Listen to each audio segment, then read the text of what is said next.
या ठिकाणी बघा आज आपण त्या ठिकाणी काय पाहणार आहे, ग्रुप आणि लेजर. जेव्हा तुम्ही त्या ठिकाणी कंपनी क्रिएट करता, कंपनी क्रिएट केल्यानंतर या ठिकाणी तुम्ही गेटवे ऑफ टॅलीला येता. ओके, या ठिकाणी बघा तुम्ही अल्टर के करून पण त्या ठिकाणी न्यू कंपनी त्या ठिकाणी क्रिएट करता करू शकता. समजा या ठिकाणी मी एक नवीन कंपनी त्या ठिकाणी क्रिएट केली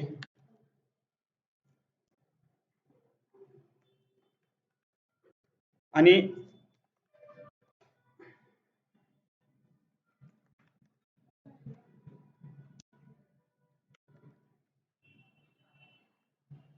या ठिकाणी बघा ही कंपनी क्रिएट केल्यानंतर आपण त्या ठिकाणी गेटवे ऑफ टॅलीला येतो. कुठे येतो? गेटवे ऑफ टॅलीला आले. या ठिकाणी आल्यानंतर सगळ्यात पहिली कन्सेप्ट या ठिकाणी चालू होते, क्रिएशन.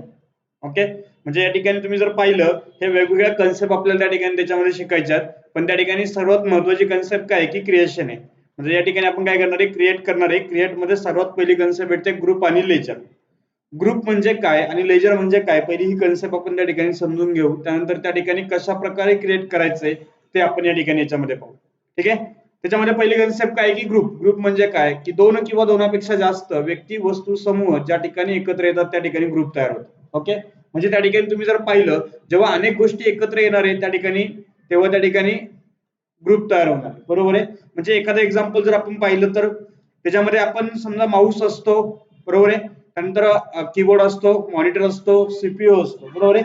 हे त्या ठिकाणी वेगवेगळे एक पार्ट त्या ठिकाणी पाहतो, पण ज्या वेळेस या सगळे पार्ट एकत्र येतात त्या ठिकाणी एक कॅम्प्युटर तयार होतो. ओके, म्हणजे कॅम्प्युटर हा एक ग्रुप असतो, त्या ठिकाणी तुम्ही ग्रुप क्रिएट करू शकता. ओके, या ठिकाणी ग्रुप क्रिएट करत असताना समजा नागेश, रमेश, सुरेश, कमलेश या चार लोकांना त्या ठिकाणी मी काय करतोय की सॅलरी देतोय. बरोबर आहे, म्हणजे हा सॅलरी माझा एक ग्रुप तयार होईल. ओके, म्हणजे त्या ठिकाणी जे काही वर्किंग आहे हे त्या ठिकाणी दोन किंवा दोनापेक्षा जास्त व्यक्तींसाठी केले गेले जाते, त्यामुळे त्या ठिकाणी तो माझा ग्रुप तयार होतो. ओके, या ठिकाणी बघा आता समजा मी रेंट पेड करतोय, माझे 4 ठिकाणी ब्रँचेस असेल, चाकण, राजगुरुनगर, पुणे, मुंबई या 4 ठिकाणी जर माझ्या ब्रँचेस असेल तर या 4 ठिकाणी मला काय करावं लागेल की त्या ठिकाणी रेंट पेड करावं लागेल. म्हणजे तुम्ही जर पाहिलं ते जे काही रेंट आहे हे मी त्या ठिकाणी अनेक ठिकाणी पेड करतोय, म्हणजे ते दोन किंवा दोनापेक्षा जास्त ठिकाणी पेड करतोय, म्हणून त्या ठिकाणी मी ग्रुपमध्ये घेऊ शकतो. या ठिकाणी बघा मी या ठिकाणी सॅलरी घेऊ शकतो. सॅलरी त्या ठिकाणी आपला हा खर्च आहे, म्हणून त्या ठिकाणी त्याचा अंडर मी या ठिकाणी इनडायरेक्ट एक्सपेन्सेस मध्ये घेईल. त्यानंतर त्या ठिकाणी मी रेंट पेड करत असेल तर त्या ठिकाणी रेंट मी घेऊ शकतो, इनडायरेक्ट एक्सपेन्सेस त्याचा अंडर हेड येईल. तुम्हाला या ठिकाणी ज्यावेळेस ग्रुप क्रिएट करतात त्या ग्रुपचा अंडर हेड या ठिकाणी टाकावं लागतं. ओके, आता त्यानंतर पुढची कन्सेप्ट काय आहे की तुम्हाला ग्रुप जास्त क्रिएट करण्याची गरज लागत नाही, कारण जेव्हा तुम्ही कंपनी क्रिएट करता, कंपनी क्रिएट केल्यानंतर बाय डिफॉल्ट तुम्हाला या ठिकाणी 28 ग्रुप क्रिएट केलेले असतात. किती असतात? 28 ग्रुप्स त्या ठिकाणी तुमचे बाय डिफॉल्ट क्रिएट केलेले असतात. तुम्ही जर पाहिलं आता आपण जे क्रिएट केले त्याच्यामध्ये रेंट तुम्ही पाहू शकता, रेंट हा ग्रुप आपण त्या ठिकाणी आता क्रिएट केला. त्यानंतर सॅलरी हा ग्रुप आपण त्या ठिकाणी क्रिएट केला, म्हणजे हे ग्रुप आपण त्या ठिकाणी यामध्ये पाहू शकतो. ठीक आहे, त्यानंतर पुढची कन्सेप्ट काय आहे की लेजर. लेजर म्हणजे काय की स्वतंत्र असं अकाउंट. म्हणजे काय की त्या ठिकाणी ज्या व्यक्ती बरोबर स्वतंत्र असा व्यवहार केला जातो त्याला त्या ठिकाणी आपण एक स्वतंत्र लेजर तयार करतो. मी तुम्हाला त्या ठिकाणी पहिलं सांगितलं की त्या ठिकाणी कंपनीमध्ये अनेक लोकांबरोबर त्या ठिकाणी सेल केला जातो, त्या ठिकाणी काही लोकांकडून खरेदी केली जाते, काही लोकांना पेमेंट दिलं जातं, काही लोकांकडून पेमेंट येत असतं. या प्रत्येक व्यक्तीचं एक स्वतंत्र असं अकाउंट तयार करावं लागतं, त्याला आपण त्या ठिकाणी लेजर अकाउंट असं म्हणतो. म्हणजे आताच मी तुम्हाला सांगितलं की त्या ठिकाणी सॅलरी अकाउंट त्या ठिकाणी मी देत असताना रमेश, कमलेश, सुरेश आणि नागेश या 4 लोकांना जर मी सॅलरी देत असेल तर या ठिकाणी तुम्ही त्या ठिकाणी काय करणार आहे, सॅलरीच्या अंडर मध्ये घेणार आहे. समजा मी या ठिकाणी टाकेन रमेश सॅलरी, मी या ठिकाणी रमेशला जर सॅलरी पेड करत असेल तर या ठिकाणी रमेशचा अंडर या ठिकाणी टाकायचे सॅलरी अकाउंट. समजलंय? या ठिकाणी एंटर करा.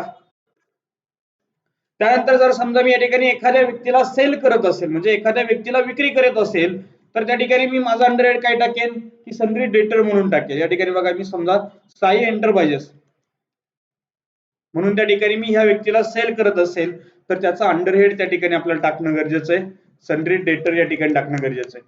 तुम्हाला हे अंडर हेड पाठ करणं गरजेचं आहे, कारण त्या ठिकाणी अंडर हेड जर पाठ असेल तरच त्या ठिकाणी तुम्ही त्याच्यामध्ये वर्किंग करू शकता. म्हणजे या ठिकाणी समजा बघा एखाद्या व्यक्तीला त्या ठिकाणी मी एखाद्या व्यक्तीकडून मी समजा खरेदी करत असेल, मी या ठिकाणी सूरज इंडस्ट्रीज करून त्या ठिकाणी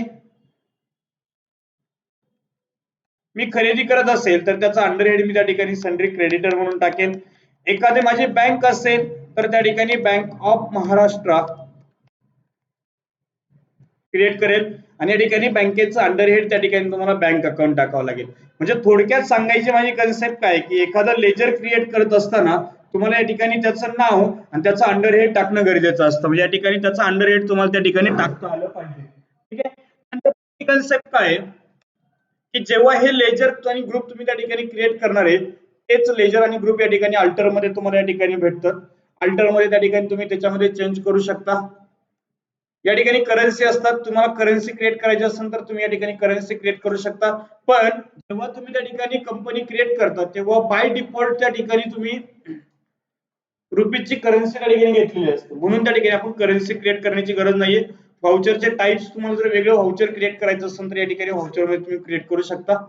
इथे बघा समजा माझ्याकडून त्या ठिकाणी एखादा अल्टर मध्ये काय आहे की त्या ठिकाणी एखादं मी लेजर क्रिएट केलं आणि त्याचा अंडरहेड जर माझ्याकडून चुकलं असेल तर मी या ठिकाणी अल्टर मध्ये चेंज करतो. समजलंय? म्हणजे या ठिकाणी बघा मी समजा या ठिकाणी रमेशला दिनेशला या ठिकाणी मी सेल करत असेल. ठीक आहे. दिनेश सॅलरी त्या ठिकाणी समजा मी त्याला सॅलरी देत असेल पण त्याचा अंडरहेड चुकून माझ्याकडून बँक अकाउंट गेलं. बरोबर आहे? बरोबर आहे. दिनेशला मी सॅलरी पेड करतोय मला त्याचा अंडरहेड सॅलरी अकाउंट माझं पाहिजे. बरोबर आहे. पण त्याचं चुकून माझ्याकडून त्या ठिकाणी बँक अकाउंट गेले तर मी या ठिकाणी चेंज करू शकतो. त्याच्यामध्ये त्या ठिकाणी तुम्ही पाहिलं अल्टर मध्ये या लेजर मध्ये या आणि या ठिकाणी दिनेश सॅलरी तुम्ही त्या ठिकाणी चेंज करू शकता. म्हणजे त्या ठिकाणी अल्टर मध्ये काय आहे की तुम्ही जे काही लेजर या ठिकाणी क्रिएट केलेत त्या ठिकाणी तुम्हाला चेंज करता येतात. जे काही तुम्ही ग्रुप क्रिएट केलेत ते तुम्हाला या ठिकाणी चेंज करता येतात. ठीक आहे. म्हणजे हे चेंज करता तुम्हाला आले पाहिजे. क्रिएट आहे इथे तुम्हाला लेजर आणि ग्रुप त्या ठिकाणी क्रिएट करावे लागतात. अशा प्रकारे